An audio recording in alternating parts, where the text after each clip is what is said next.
Stone Temple Pilots would be one of the most popular rock bands of the 90s and early 2000s, but they weren't always beloved by critics and were often ridiculed for having overnight success and being derivative of the so-called grunge bands of Seattle. Because you guys, the subscribers, have requested it, let's take a look at the history of Stone Temple Pilots. It's a tragic story full of egos, drugs, infighting, and sadly the death of not one but two members. If there's one theme about frontman Scott Weiland's childhood, it's sadness. Born in San Jose, California, STP's frontman would be born Scott Richard Klein. His parents divorced when he was just 2 years old. He would end up living with his mother, who was a real estate agent, and she would remarry, and Scott would take his stepfather's surname. They would relocate to just outside of Cleveland, Ohio, and Scott would still head back to California to spend summers with his father.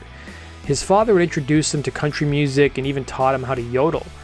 Scott would recall to Details magazine, "It was an enduring pain. I would spend the summer with my father, and as soon as I got feeling love and closeness, I would have to leave." Scott would have a stepbrother named Craig, who he would play with, but sadly at the age of 11, he was hit by a car on his bicycle and he died. Scott's visits to see his father in California seemed to get less and less frequent after his stepbrother's death. It was in Ohio he discovered music, perhaps as a way to escape his situation and some truly horrific childhood trauma at the hands of an older man. Those early musical influences included the Beatles, Cheap Trick, and the Beach Boys. He at one point during his younger years was even a member of the Kiss Army. It was when he was 14, Weiland's family would relocate to California, residing in Huntington Beach.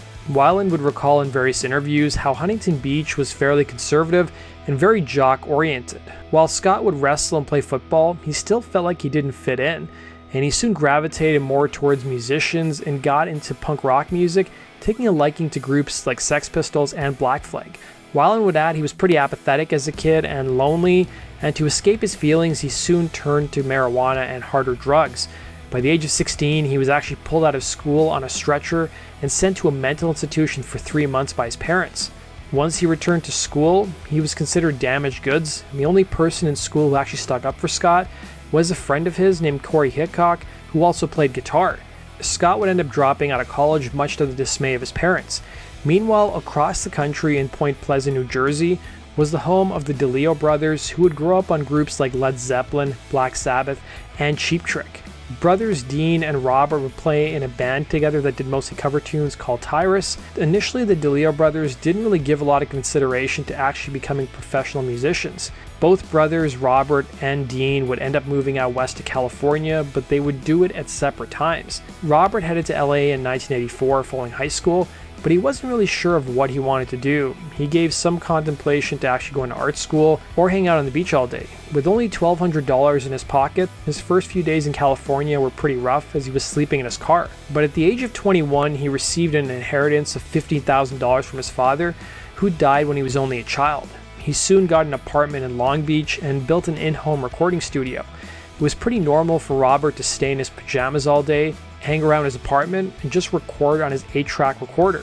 This time period would help him hone his writing and recording skills. It was in 1985 he met Scott Weiland at a Black Flag show. It's been said in numerous reports that both men realized they were dating the same woman, but rather than go all Ross and Joey about it, they decided to dump the girl and opted to make music together. Robert and Scott seemed like complete opposites. Robert was a pretty quiet, introverted, and shy guy, while Scott was more outgoing. In fact, later on in Stone Temple Pilots' career, Robert would be frequently mistaken as being the band's manager. By the time Scott met Robert, he was already in a band with his friend and guitarist Corey Hickok, playing in the group called Soy Distant. The group bore some resemblance to Duran Duran and Ultravox.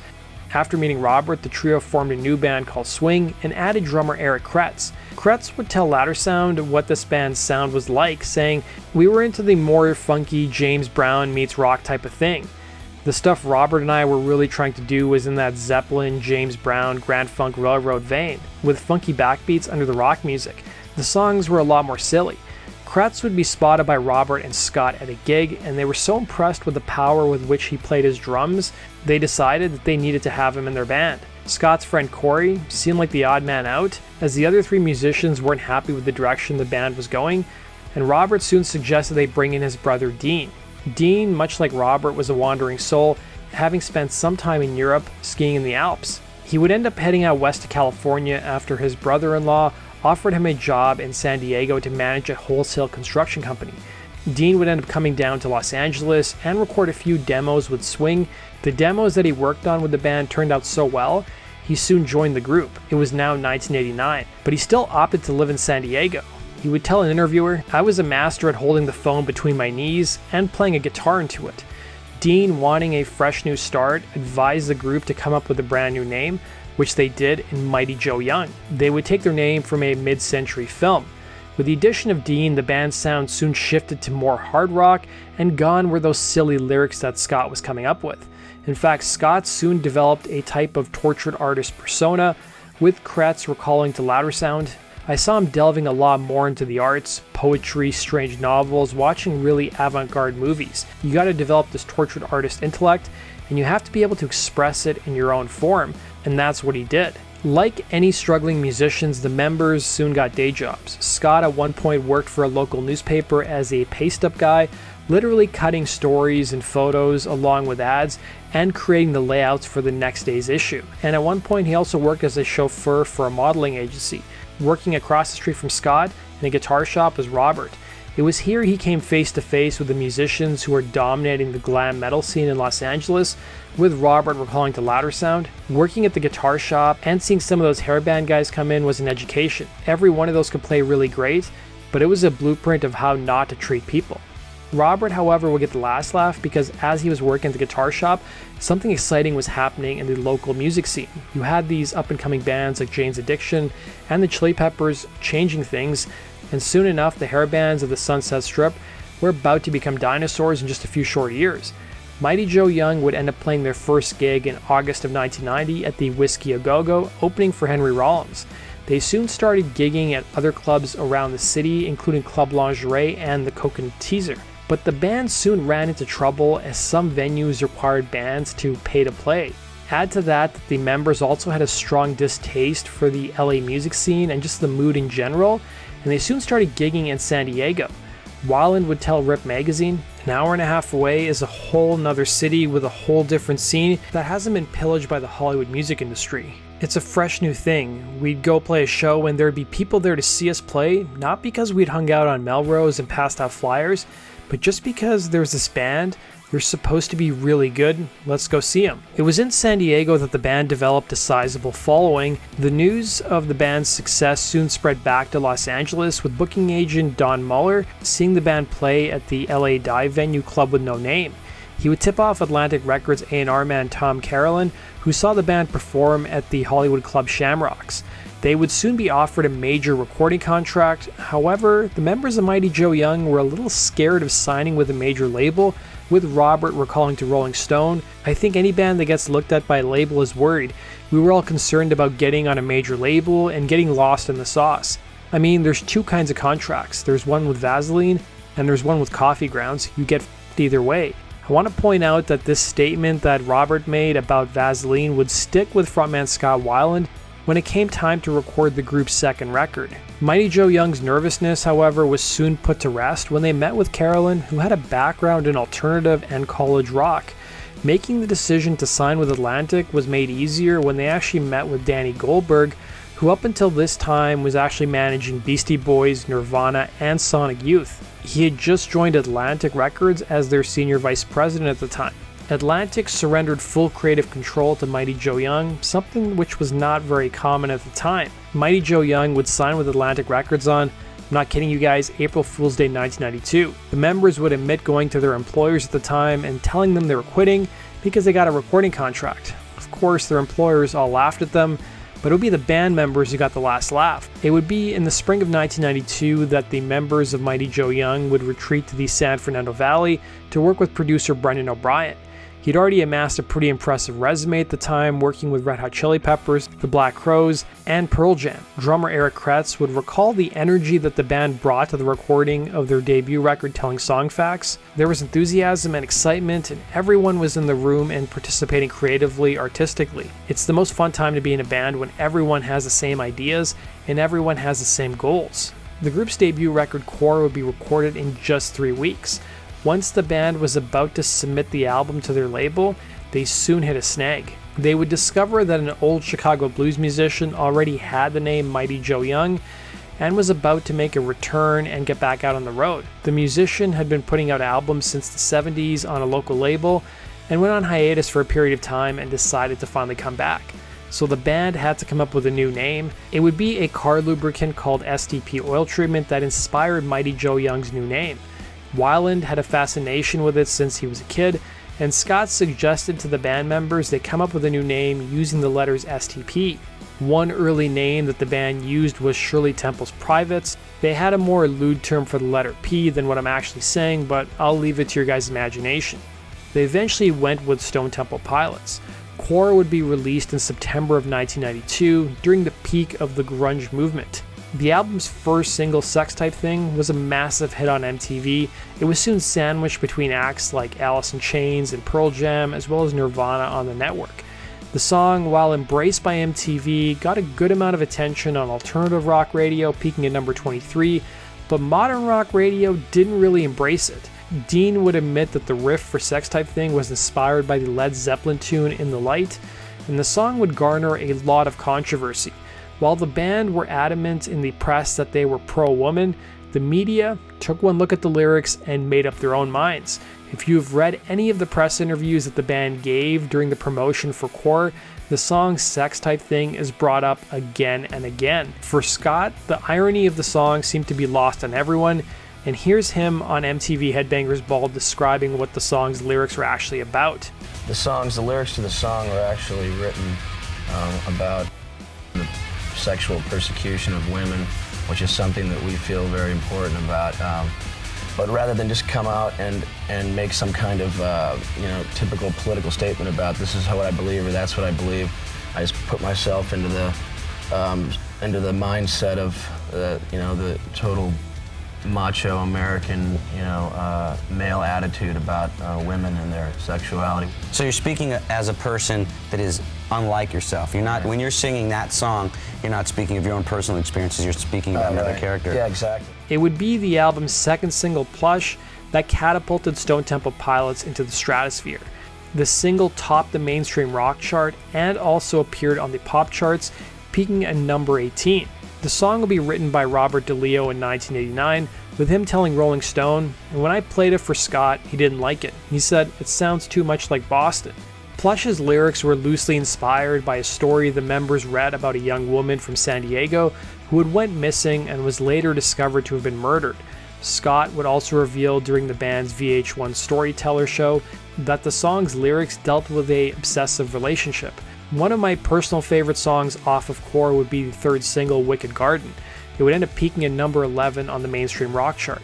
The album's final single would be the melancholy tune Creep, which would peak at number 2 on the charts and would deal with alienation.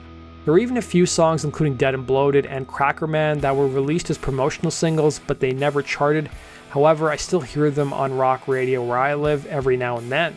Fun fact you guys may not know is that Dead and Bloated saw Scott come up with the actual riff. He never played it on guitar, he instead vocalized it to the band members, who were able to make a song out of it. At the end of the day, Core would prove to be a massive hit, selling over 8 million copies in America. While the public loved STP, some critics didn't. Nothing was more evident of this than when in 1994, Rolling Stone called STP the worst band of the year, while in the same issue, readers voted them as one of the best new bands. The press loved to compare STP to the Seattle bands like Pearl Jam and Alice in Chains. The press frequently called them grunge, something the members detested. I even came across one article from 1993 where the band was tagged as being heavy metal, and even their own record label referred to them as alternative metal. Dean would tell Rocker's Edge, "We keep hearing how we're a metal band or how we're a grunge band," with Eric adding, "That just doesn't really work for us. We're from San Diego, not Seattle. So we really can't be part of the grunge thing, and what is heavy metal? If your definition is music that's played with power and purpose, then maybe we fit. But I don't think that's everyone's definition."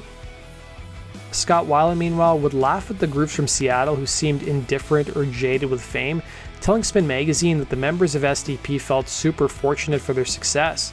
The members in interviews would also go on to claim that they didn't really hear the similarities between themselves and Pearl Jam. But Eddie Vedder of Pearl Jam only added fuel to the fire, telling Rolling Stone, Back in the 90s, Beth, referring to his girlfriend, and I were part of the scene in San Diego. We knew what was going on, which was not a lot.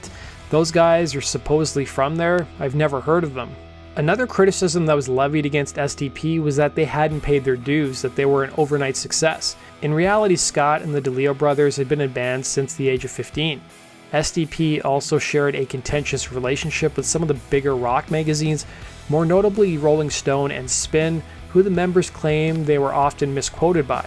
Dean would tell Metal Hammer Germany in 1993, and I quote, "Rolling Stone magazine can kiss my..." It wasn't just critics who slammed the band, as even some readers of these popular music magazines took shots at SDP.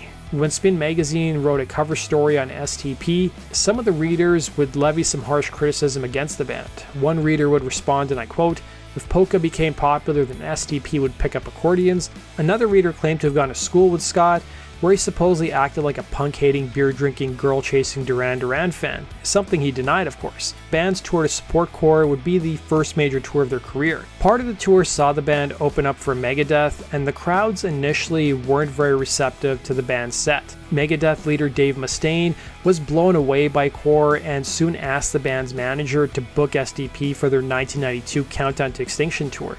It was early in the tour that Megadeth's audiences for STP were pretty small, and they frequently gave the finger to the band or turned their backs on them.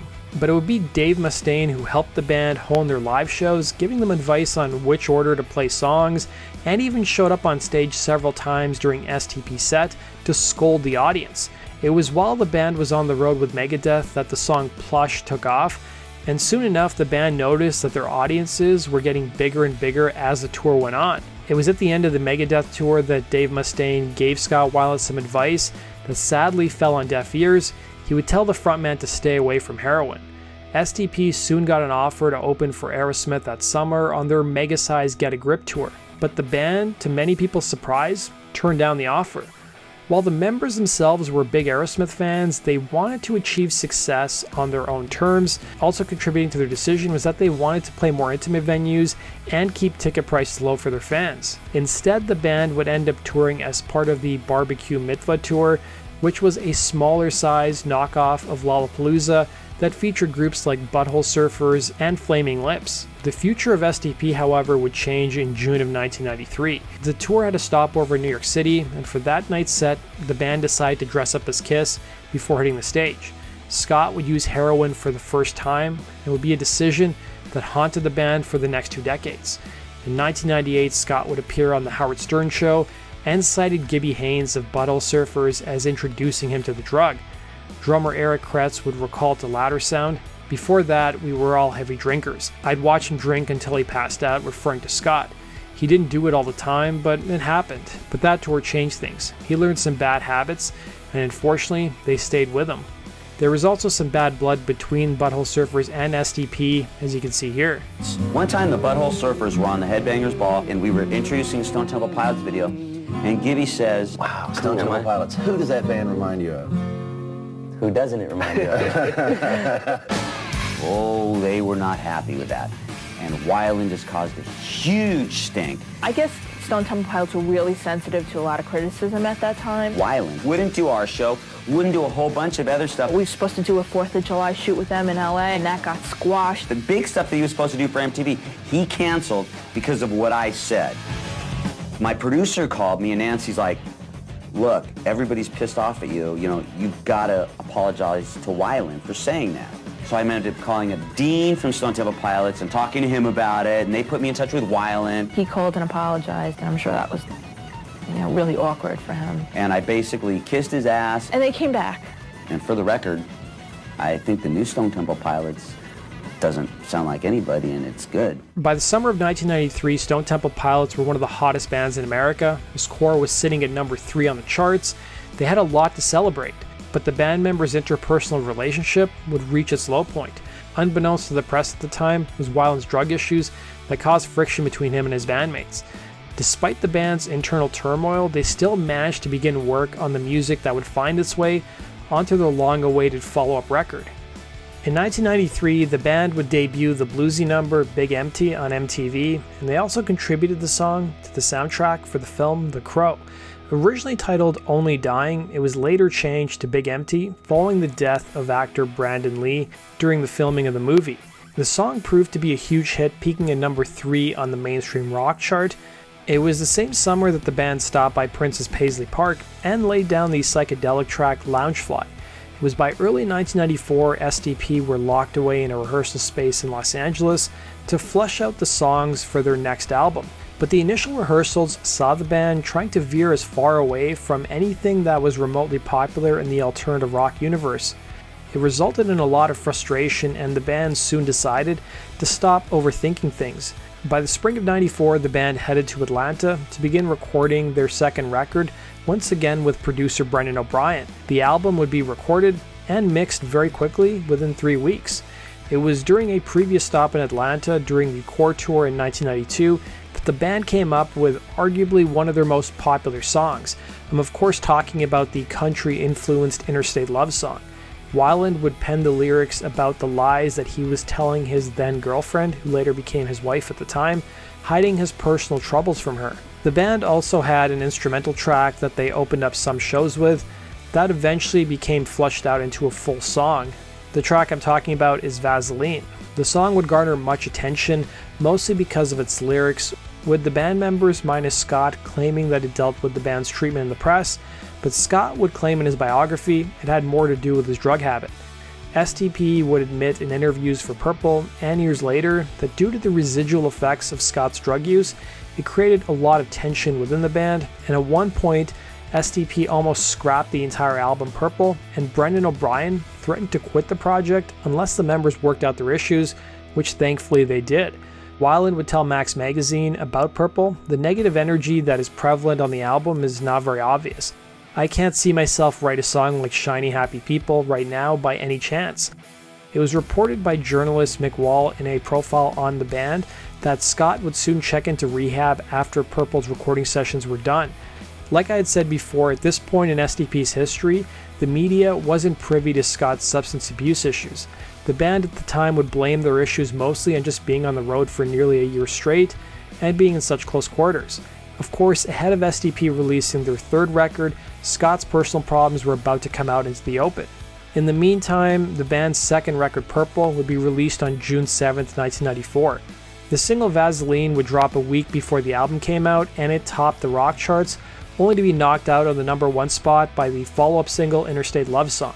Interstate Love Song would top the rock charts for 15 consecutive weeks, and the heavy rocker Unglued also landed on the charts, peaking at number 8, while the laid-back and more introspective track Pretty Penny also charted. Once the band hit the road for Purple, those old tensions would resurface. If you've read a lot of the press interviews the band did for the album, Scott and the DeLeo brothers were at times not talking to each other on the road, choosing instead to talk through their manager, who would then relay messages to each side. The tension plus Scott's personal problems led to the group being on the road for less time than they were for Court. I also want to point out that Scott in various interviews had alluded to Dean's issues with substance abuse as well, leading to further tension within the band. Despite a limited tour for Purple, the album was a huge success, selling over 6 million copies in America. That may have had something to do with the fact that STP's competition was also dealing with their own issues, as Pearl Jam canceled their summer tour in 1994 due to their ongoing feud with Ticketmaster. Alice in Chains canceled their summer tour plans that year, while Nirvana were done following the death of Kurt Cobain in the spring. As for what Scott Weiland thought about Kurt Cobain's death, he would tell Melody Maker, "It was a shock, of course, but the music industry sets these examples for young kids based on a myth and a fantasy because it's easy to sell that way. So then you grow up wanting to be a rock star, you think, I want to be Keith Richards. I want to be able to do what I want to do, not pay the consequences and be happy and rich and make music all the time. You never learn about the things that go along with it." It was in 1995 that Scott's personal problems would come out into the open. It was in May of that year he would be arrested on drug possession charges. It was following Weiland's release from prison. He was going through withdrawals and asked his wife at the time to drive him to his dealer's house. When she refused, he jumped out of the car, which was going about 20 miles per hour, and headed to his dealer's house and set up residence at a hotel. Staying in the room next to him was Courtney Love. The pair would call up local radio station K-Rock, and Love would read a letter that Weiland penned to his wife, bandmates, and fans live on the air. The letter would state, and I quote, "I have a disease. I want to say I'm sorry to my friends, my band, my wife and family, and the social ideals to which I have become a hypocrite. I ache to get well, to feel, and to make more music." By Weiland's own admission, he was spending about $3,000 a week on his habit at this point in his life. Due to California's sentencing laws at the time, people arrested with non-violent drug offenses can have their cases thrown out, and the arrest can be removed from the record if they went to rehab. In Weiland's case, he would be in and out of rehab numerous times from the time of his arrest in May of '95 to the spring of '96. He at one point even bunked with actors Robert Downey Jr. and Christian Slater. SDP would attempt twice in 1995 to begin work on their third record, Tiny Music's Songs from the Vatican Gift Shop. But Weiland's legal and personal issues stretched out the recording of the album. The record wouldn't be completed until a month before its release in March of 1996. Eric would tell Louder Sound, looking back at their third album, "It definitely put the gloom and the ugliness in there. That record was what we were going through, the good, the bad, and the ugly," because Scott was deep in his throes at that point. He'd disappear for a few days at a time and come back just looking like shit. He hadn't slept, he stank, you want to help, but he doesn't want your help. It was heartbreaking. Tiny Music would be a departure from the group's past two records, incorporating more glam and psychedelic influences. The album's three singles, Big Bang Baby, Lady Picture Show, and Trippin' on a Hole in a Paper Heart, all topped the rock charts. The track Tumble in the Rough also landed on the charts, and Scott would be credited with both the lyrics and the music for the song. Despite the hits on the album, the limited tour for the record resulted in it being the worst-selling album of the band's career up until this point in time. Despite this, it seemed like critical backlash against the band was finally waning, and some have even considered Tiny Music as the band's best work. Weiland's issues led to the band in April of 1996 canceling a series of free thank you concerts for fans in New York, Chicago, as well as Los Angeles. They would also have to bow out of a summer tour, including opening some dates for Kiss as part of the reunion tour. Ironically, the band who got their place would be Alice in Chains, a group who was going through similar issues. It was during the band's downtime waiting for Scott to get help that the remaining members of Stone Temple Pilots hooked up with an old friend named Dave Coots to form a band called Talk Show. I've actually done a whole video on the history of Talk Show, the link is down below. Scott, meanwhile, would get sober towards the later part of 1996, and SDP would hit the road for about a 6-week run that would result in some of the best shows of the band's career. However, by the end of the year, Scott would once again relapse, and he would return to rehab in the early part of 1997. It was by this point in time he had been to rehab at least a dozen times. SDP would play some more shows in the spring of 1997 following Weiland's rehab stint, but by the summer of that year, there were rumors and rumblings that SDP was either done or taking an indefinite hiatus. Talk Show, meanwhile, would release a lone album, and Scott would end up putting out a solo record, but both projects underperformed. As the years went on since the release of Core, the amount of resentment the members of SDP had towards Scott only increased. Rolling Stone would write that the singer was, and I quote, "so estranged from the rest of SDP that the band took no group photos for the covers of Purple or Tiny Music." It was in June of 1998 that Scott would be arrested for drug possession charges in New York City, and the rest would halt promotion for his solo record. The band would reconvene the following year to record their fourth record, aptly titled Number 4. Set for release on October 26, 1999, the band once again ran into legal trouble. Scott was awaiting sentencing on a prior parole violation and was following a show in Vegas that Scott was sentenced to a year in prison a few months before Number 4 was set to come out. His bandmates, meanwhile, had to sit and wait, and their record label Atlantic told them to basically forget about their upcoming record and move on. Scott would end up serving only a couple months in prison, and he'd be out by the end of 1999. While the track Down was released as the first single, it would be Scott's idea to release the track Sour Girl as the follow-up single, and it proved to be a massive hit. It would prove to be the band's biggest hit of their career, even appearing on the Hot 100 charts. Scott would write the song about the disillusion of his first marriage. The video most famously would feature actress Sarah Michelle Gellar.